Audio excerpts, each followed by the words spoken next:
First of all, எனக்கு doctor மோகனை thank பண்ணேன் because with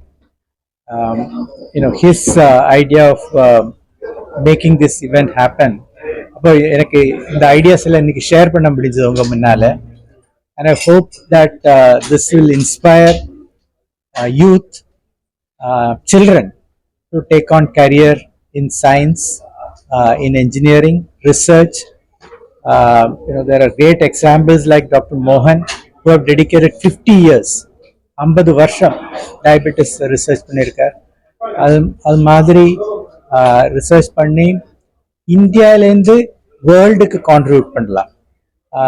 that's A I think request, or let's say a requirement from rest of the world for India to contribute. We can do it.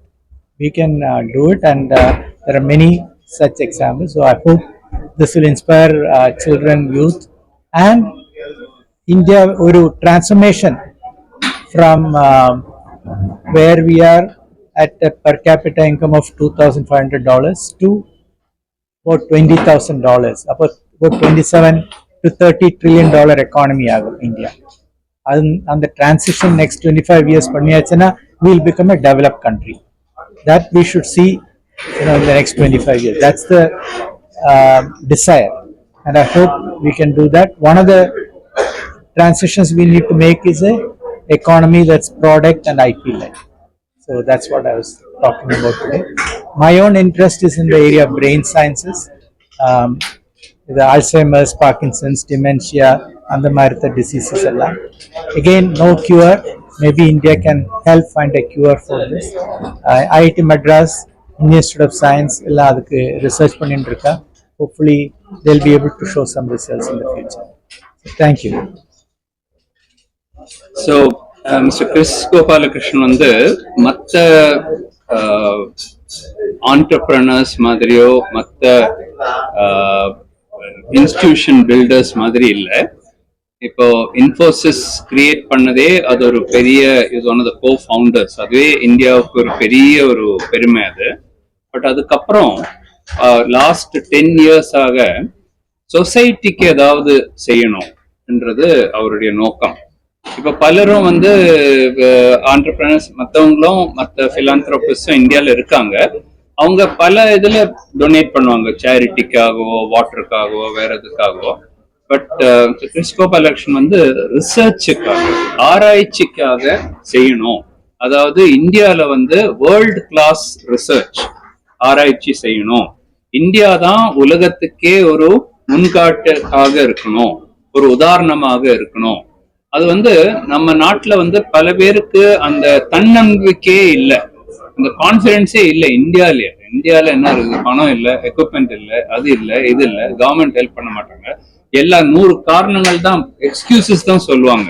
ஆனா இன்னைக்கு ஒரேஷன்ல பாத்தீங்கன்னா இந்தியானால முடியும், India வந்து உலகத்துக்கே ஒரு வழிகாட்டியாக இருக்கலாம், ஒரு வேர்ல்டு லீடராக இருக்கலாம். இந்த மாதிரி நம்ம ஒரு தன்னம்பிக்கை இருந்தாதான் அது செய்ய முடியும். இப்ப பல பேர் சொல்லியிருப்பாங்க இந்தியால இருந்து 3 அதெல்லாம் சும்மா சொல்லுவாங்க, முதல்ல ஃபெயில் ஆன மாதிரி மறுபடியும் ஃபெயில் ஆக போகுது, இந்தியன் இது எப்படி இருக்குது, பட் டிஸ்ப்ரூவ் பண்ணிட்டோம் இல்லையா? அதே மாதிரி இப்போ வேர்ல்டுல வந்து ஒரு ஒலிம்பிக் சாம்பியனா நீரஜ் சோப்ரா வந்து ஒரு இதுல வந்து ஒரு கோல்டு மெடல் வின் பண்ணுன்றது 5 வருஷம் முன்னாடி 10 வருஷம் முன்னாடி nobody would have thought it's possible. இப்போ இந்தியால வந்து இப்போ ஸ்டார்டட் பிகமிங் பாசிபிள்.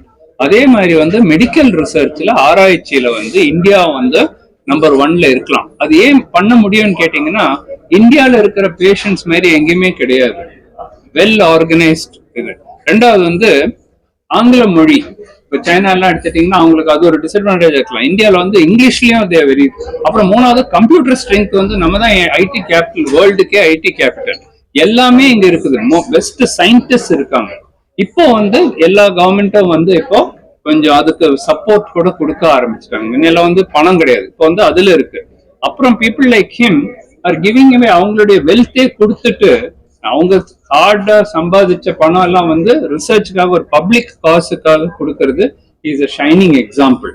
ஸோ இதே மாதிரி சப்போர்ட் வந்து எல்லா ஃபீல்ட்லயும் வந்துச்சு. நம்ம பிரெயின் அவர் எடுத்திருக்காரு, அந்த மாதிரி ஒவ்வொரு ஃபீல்டும், கேன்சருக்கு பேட்டாஸ் பண்றாங்க, நீரிழிவு நோய்க்கு, அந்த மாதிரி ஒவ்வொரு ஃபீல்ட்லயும் வந்துட்டு இருந்தா இந்தியாவில பண்ண முடியாது ஒண்ணுமே கிடையாது. அதுதான் அவருடைய மெயின் கருத்து, அவருடைய மெயின் மெசேஜ் இந்தியாவுக்கு என்னன்னா, இந்தியாவிலயும் இதெல்லாம் செய்ய முடியும், நம்மளுக்கு வந்து ஒரு குறையும் இல்லை. அது வந்து அடுத்த இப்ப இந்தியா வந்து இப்பதான் டேக்கிங் ஆஃப் ஸ்டேஜ்ல இருக்கு. அடுத்த 20, 30, 50 வருஷத்துக்குள்ள இந்தியா ஒரு வேர்ல்டு லீடரா கண்டிப்பாக வரப்போகுது. அது எனக்கும் அதை பற்றி டவுட்டே கிடையாது. அதனுடைய ஆரம்பம் இந்த மாதிரி மிஸ்டர் கிறிஸ்கோபாலகிருஷ்ணன் மாதிரி ஆளுங்க வாயில இருந்து வரணும். அது அவங்களுடைய அந்த இன்ஸ்பிரேஷன் வந்து இப்போ இந்த ஸ்பீச் வந்து இன்னொரு 1000 பேர் கேட்டாங்கன்னா அதுல ஒரு 100 பேர் நம்மளாலே முடியும், அந்த மாதிரி அந்த தன்னம்பிக்கை வரும். ஸோ இந்தியாவில் வந்து ஒரு குறையும் இல்லை, we can do the best in the world.